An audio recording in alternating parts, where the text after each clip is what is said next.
So I wanted to have a little of a dialogue or a discussion, and I wanted to throw this out on social media because it's been something that I've been thinking a lot about, and I would love to get people's opinions about.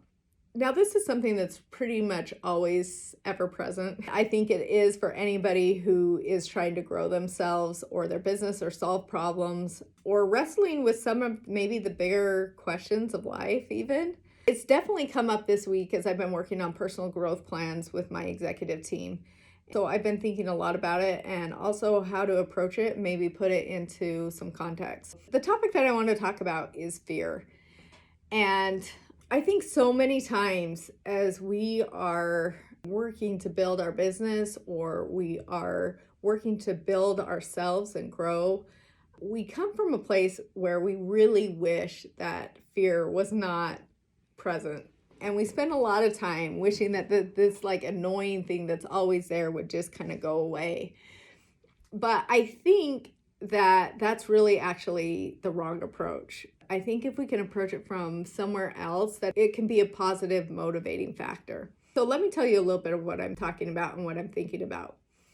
So if you picture yourself as a child will run out into the middle of the road often and consistently. And do they do that because they have an absence of fear? Yes, but they actually do it because they have no context.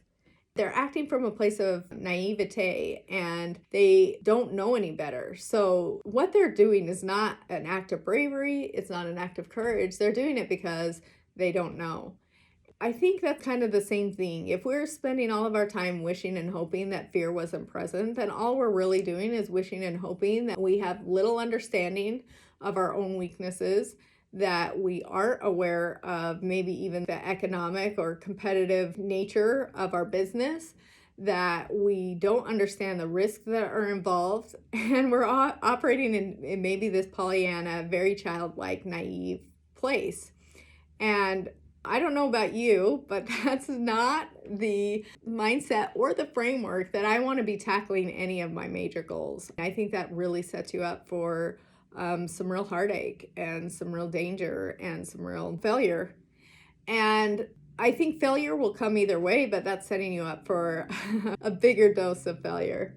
Failure is a whole other topic that I think we should talk about sometime. But when we're approaching fear, I think to be brave, to be courageous, there has to be fear present. There can be no bravery or courage in the absence of fear. That just doesn't happen. So it's actually like, let's take, for instance, our personal growth. When you look at that and you see the gap from where you are now and where you really want to be, there's this big gap and this big dichotomy of where you want to be and where you are right now and all your weaknesses and your flaws and like what it's going to take to get there. And you really stare that down and you really look that in the face. Yeah, there's going to be some fear, but there's also so much courage and bravery from like getting out there and doing the work and combating that. And in the short term, fear is truthful, right? Like it shows you what's out there, what there could be is standing in your way. But really, I talk about this a lot in a podcast that I did recently, and I'll actually put the link somewhere down below so that you can connect to it. But really, fear is a liar.